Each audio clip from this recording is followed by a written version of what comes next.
First timers, what's up sa inyo? Anong first time ang meron sa inyo ngayon? Tataka kayo kung bakit wala akong upload, no, mga first timers?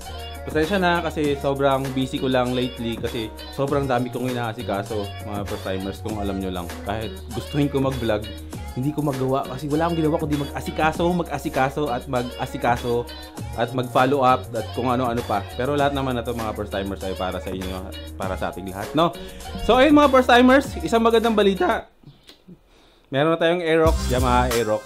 Pero ang hamon dun, mga first timers, is ang Aerox natin ay manggagaling pa ng Atimonan, Quezon. Kung paano natin siya iuwi ngayong weekend dito sa Malolos. May mga first timers ba from Atimonan, Quezon? Makita-kita tayo dyan, ha? Nag-iisa lang naman yata dyan na store na bilihan ng mga motor. Lalabas namin si Aerox sa Sabado. Later din pala, pupunta ako ng SM North, bibili ako ng helmet. Bibili tayo ng maayos-ayos na helmet. Magandang klase na para, syempre, puro biyahe na tayo nito, may Aerox. Pero meron akong isang hinging tulong sa inyo, mga first timers. Ano ang ipapangalan natin sa Aerox natin? Comment down below. Kita-kits tayo, mga first timers, sa susunod na vlog. Magbablog ako today. Ingat kayo, huwag kalimutan, life is good. Mag-ingat palagi. Mahal ko kayong lahat.